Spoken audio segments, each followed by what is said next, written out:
फरमाया सुबहानल्लज़ी असरा बिअब्दिही लैलन मिनल मस्जिदिल हरामी इलल मस्जिदिल अक़सा।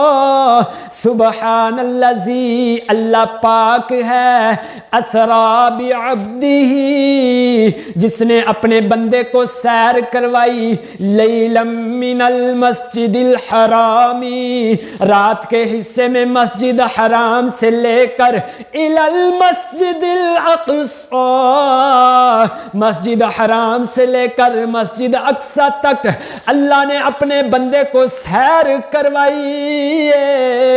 सामिईन मोहतरम जरा तवज्जो फरमाना, ये एक अजीब सैर और हैरत अंगेज सफर था। ये किसी बाग की सैर नहीं, ये किसी मुल्क का सफर नहीं। इस सैर की असली हिकमत तो सैर करने वाला या सैर कराने वाला जाने। हमें तो बस इतना पता है कि अभी आप फर्श पर हैं और अभी अर्श पर हैं। आखिर ये आना और जाना कैसा?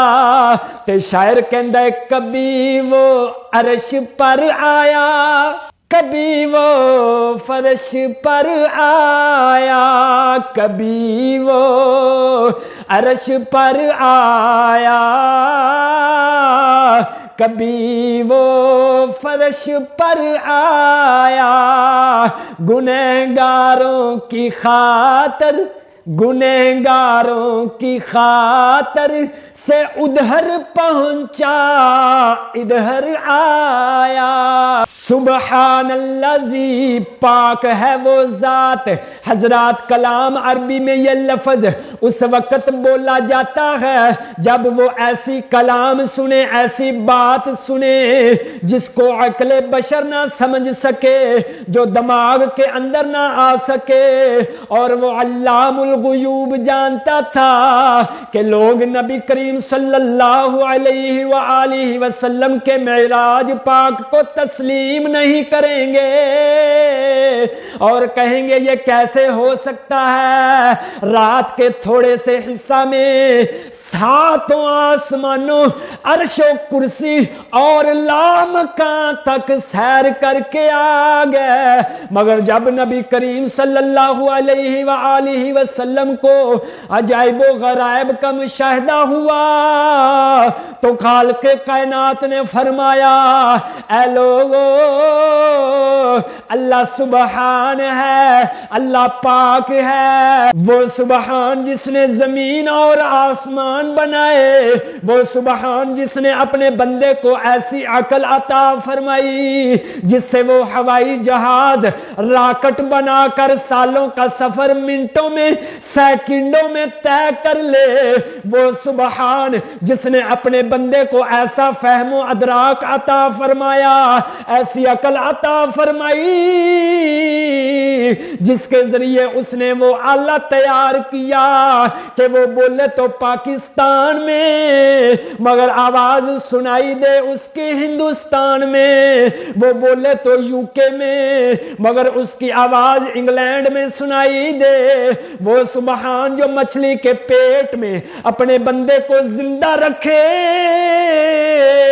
वो सुबहान जो बगैर बाप के बच्चे को पैदा करे, वो सुबहान जिसने सूरज की किरण को यह ताकत बख्शी कि वो इंसान की आंख झपकने की मुद्दत में 95 करोड़ मील का फासला तय करे।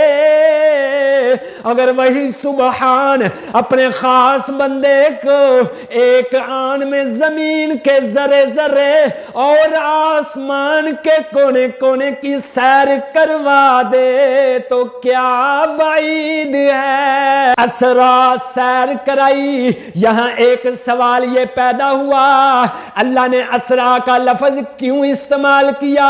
अज़हबा का लफ्ज होता तो ये भी काफी था, फिर असरा का लफ्ज इस्तेमाल क्यों किया? जवाब समात फरमाइए। असरा सैरो तफरी और खुशी मुसरत पर दलालत करता है, बखलाफ अज़हबा के। उसका मानी फरमाई सिर्फ जाना और ले जाना ही है। बिअब्दिही, अपने बंदे को सवाल अल्लाह ताला ने हजूर को लफ्ज अबद से याद किया। चाहिए तो ये था यहाँ पर हजूर के लकब से याद किया जाता, हजूर के अलकाबात से याद किया जाता। उसके लिए ये दीदार और वसाल का वक़्त था। और ये कायदा भी है, जब भी कोई मुहिब अपने महबूब से मिलता है तो उसे प्यार के लफ्जों से बुलाया जाता है। जवाब समाअत फरमाइए।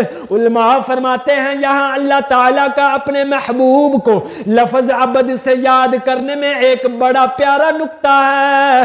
वो नुक्ता कौन सा है? वो नुक्ता ये है, जब हजरत ईसा अलैहिस्सलाम आसमान पर उठाए गए तो नसारा ने उन्हें इब्ने अल्लाह कह दिया, अल्लाह का बेटा कह दिया। ये ईसा अलैहिस्सलाम थे जो चौथे आसमान पर गए। महबूब खुदा सल्लल्लाहु अलैहि वालिहि वसल्लम ने तो लामकाम में जाना था। हो सकता था कि आपको खुदा ही कह देते, इसलिए अल्लाह ने भी अब्दी ही जिक्र फरमाया।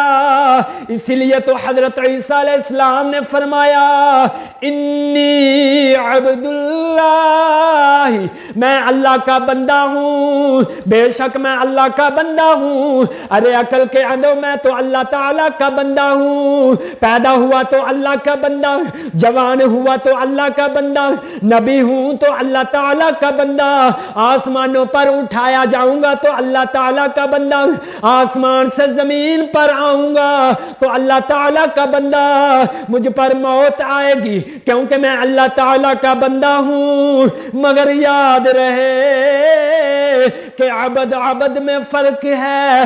हजरत ईसा अलैहिस्सलाम ने खुद फरमाया, बिअब्दिही, बिअब्दिही, अपना बंदा अबद वो होता है जो रब का इंतजार करे। जैसे मूसा अलैहिस्सलाम को है तूर पर अल्लाह का इंतजार किया, मगर अब्दुहू वो होता है जिसका रब इंतजार फरमाए।